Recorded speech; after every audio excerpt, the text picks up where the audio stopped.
Hey everybody, welcome to this issue of Staffing Monthly. And this month, I'm going to take you through one of my tactics that I call the Executive Monday Morning. And this is where if you're a staffing leader and you want to make sure that you are staying hyper focused on the work that needs to be done to execute your strategic plan, this is how you should start your Monday before you check any emails or jump into LinkedIn or any of the other distractions, before you even have any of your team meetings or any of that stuff.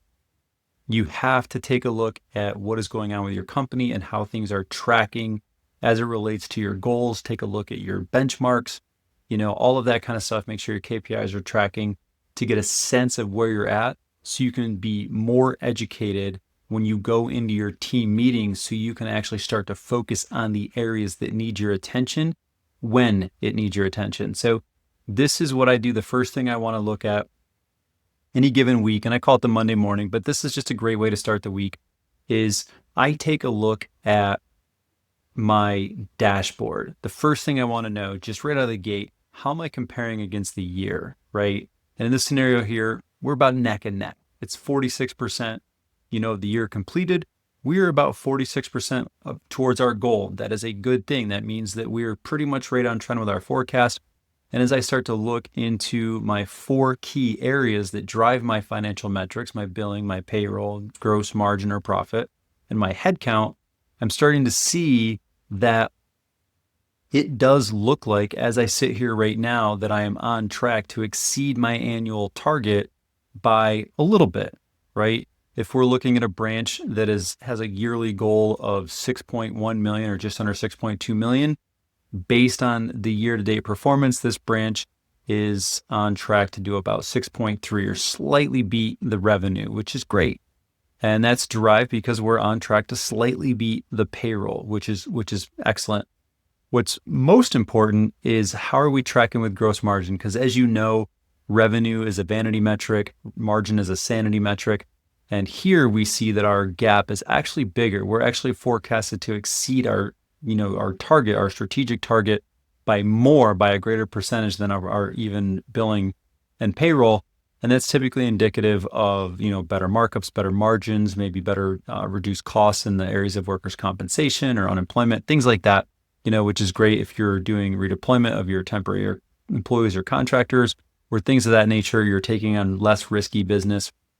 So this will tell you, hey, we're on track. We're 46% of the way to target, but our estimated or our forecast through the rest of the year is slightly above target. So we're showing a little bit of green, which is great. And obviously we're currently sitting at slightly above where we need to be for our headcount goal. So as long as we keep this going and keep growing, there is a great chance that we are going to hit our goals for the year. So this is all really positive. I'm looking at this. This is great. I want to see a snapshot year to date. If I'm looking at this right here, I'm quickly seeing this orange line, which is my forecast. And the blue line is the orange line is the goal for the year. The blue line is essentially the actual performance, but then also the dynamic forecast. The shaded area is what's actually completed for the year. So this is looking at the end of May.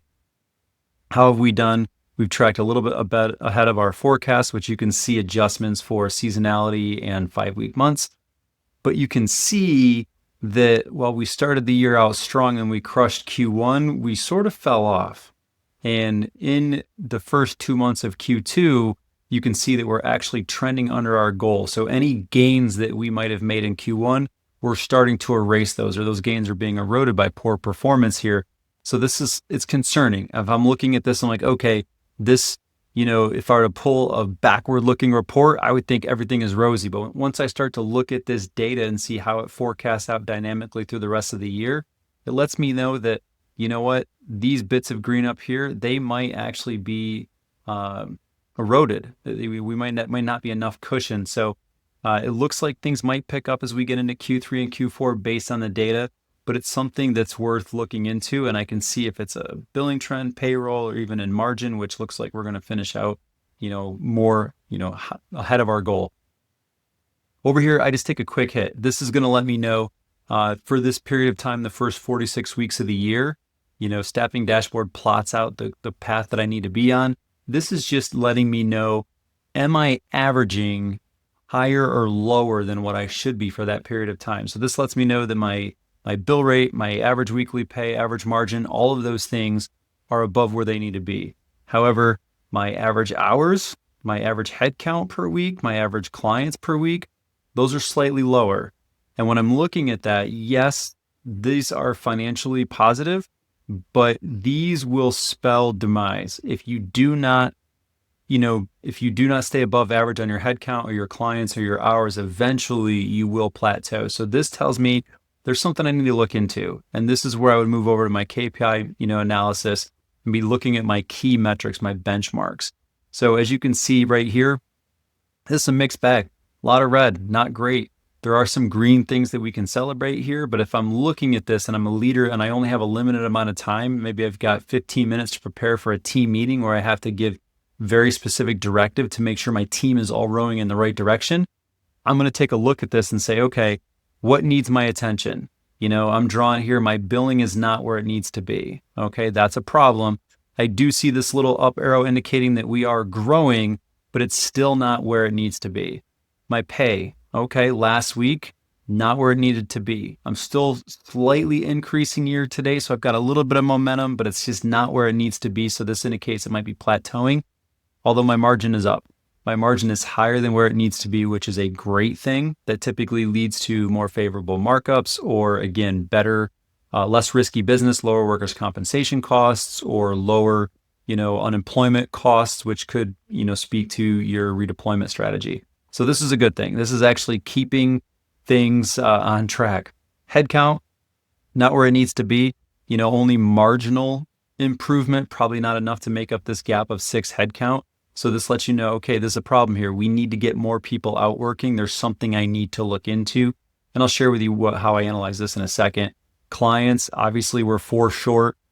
Even though this is an up arrow, we're negligently flat. This is basically saying that, we're plateaued with the client side. So maybe this is a sales issue worth looking into.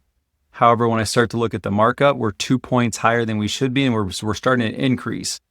This means that the business we are doing is actually better business, which this could actually speak to the margin. This could actually be purely because our sales team is out there selling better markups or getting better bill rates is why we're actually inflating our margin. Our bill rate per hour, same concept. This is slightly up. It's probably purely a markup play. Our pay rate, we are getting actually higher pay rates than what we had forecast for this past week. This means that we're likely working on better orders. We're actually paying attention to our good criteria and we're making a more intentional and deliberate effort to go after the right clients and triage the right orders and only bring in better orders that have higher pay rates, which is, again, when you compound this with a higher markup, you get an even better bill rate, which leads to better margins. So sales team in this scenario, kudos to you. You're doing a pretty good job. You're going to get your flowers in the meeting coming up. Start to look at the margin per hour. This is where these last couple things are showing out. Yeah, we thought we'd be around $4.91 per hour for this light industrial branch example. We're at $5.54. Again, this basically means that we're doing a great job with the markup. There might be some reduced risk from workers' comp costs or unemployment still in here, but this is a positive thing. The better margin we have, if you actually are hitting your hours or above hours, that means your average weekly value is higher. It's going to be easier to hit your goals with less headcount. So if you actually crush the margin per hour piece, you're making your recruiter's job a little bit easier on a couple fronts. As we get over here, hours per headcount, this is red. I look at this 37.6 to 37.35. It's negligible. I'm not going to be too concerned about this one right now, especially seeing as we're making up for it in the margin per hour. And our overall value per headcount, which is our keystone metric, is it's looking great. We're slightly above where we need to be and we're increasing. So that means that the business we are getting is good business, and our average headcount per client is slightly above where it needs to be, which means we're starting to focus on that and capitalizing on that strategy of servicing bigger accounts, starting to have more, headcount at your clients, which is the way you want to grow to it to make your recruiters' lives easier. But you want to make sure you're not over concentrated into a client. So as I'm looking at this, and I know that was a longer explanation, but as I look at this really quickly, I'm drawn to this right here. I don't have enough clients. If I had these 4 extra clients, given my average headcount, I would actually probably be 16 headcount higher than I am right now. And I'm 6 behind. So if I had those 4 clients, I would likely be 10 ahead. And if I was 10 ahead, I would likely be hitting my pay target. And if I was 10 ahead, I would likely be hitting my bill target, and then my margin would actually be crushing even more. So for me, when I look at this, my analysis is going to go right here. Why am I down 4 clients? And I have to understand, is this a sales issue? Does my sales pipeline just not have enough opportunities? Do we not have enough, clients with open job orders that we need to convert to billing clients? Or do we have it and we're just not converting them? Like there's a lot of new clients on the board, and we've got job orders that we're working on, and this thing is going to straighten itself out in a week or two. I need to figure that out by talking to my team, or I need to be looking at this. Are we just not filling the orders? Like, is there a recruiting or recruiter issue going on that needs to be addressed? That's where I'm going to be looking at. And then, that's my assessment, but the shortcut for that, or the cheat code, is the Staffing Dashboard Insights that will actually analyze your data for you. I would just look at this and you can see it's coming up with pretty much the same analysis that I just shared with you that I would get by looking at this. Is the headcount's lower than where we need to be right now. And we have to make sure that our ideal order is well defined with everybody, from sales to recruiting, and make sure that we're only working on the stuff that we're most likely to be successful at, right? Everyone has to be aware of that. That's going to give us our best chance to succeed with a lean team. After that's known and documented, we have to really make sure that our salespeople are focusing on bringing in good orders and making sure that our recruiters are doing everything they can to fill those orders. And here are some of the questions that I'm going to need to ask. If I'm a leader stepping into the sales meeting, I'm going to want to know, are our sales meetings down, right? Because if our sales meetings are down and we're already short on clients, this means it's likely to indicate a longer trend of downward performance. We don't want that. So we need to know what's going on with sales meetings. I need to know, what is the proposal percentage from these meetings? Okay. If we're still having a good amount of meetings, is our conversion rate? Are we not getting enough proposals out? Or what is the conversion rate from proposals to contracts? Is there something going on in the market that's really just not getting enough new logos back into the business? So this is really what I'm going to be looking at. I need to validate the sales pipeline is strong and that we have enough in the pipeline to actually get us back to our target billing client level, as well as that headcount level that will, propel the payroll and the billing and the margin and help us make sure that we hit our financial targets. Now, flipping over the recruiter side, you got to investigate this. Is our fill percentage meeting the goal, right? If our headcount is down and our client is down, our target weekly clients is down, maybe we have the clients, maybe they have open orders, but we're just not filling them, right? So we have to understand, is that the root cause of this issue? Is your turnover percentage higher? Maybe we're actually turning assignments over faster than we had planned, and that's hurting us in growing our headcount. And maybe that's actually causing higher client fall off. So those are things that need to be, investigated. Do you have enough employees and enough time and capacity to focus on each order? Maybe we're sitting here looking at this and you literally have one recruiter in this branch and they're servicing all of those clients and all of those orders. And it's they just don't have the capacity, and you need to hire another recruiter to help fill these open orders and get things back on track. So these are really the questions I'm going to ask doing my kind of root cause analysis. And I'm going to want my team to be able to give me these answers so we can make an educated decision about where we focus our efforts. Then I'm going to evaluate my job and my sales data to determine, where this issue really falls so I can be the leader I need to be for my team and focus my attention in the area that's going to have the biggest impact, helping us hit our financial goals. And then, as always, it's really important that you keep your key metrics in the language of the producer right in the front. So we're sitting here at 111 headcount. It did not meet your headcount goal of 117. It just calls it out. Our goal last week was 117. We only came in at 111. Your recruiting producers need to know those numbers. Your 26 billing clients did not meet your billing clients goal 29 for last week. We were 3 behind. We were supposed to be at 30 this week. So we're falling behind and we're not catching up. So we have to do what we can to get those numbers back aligned.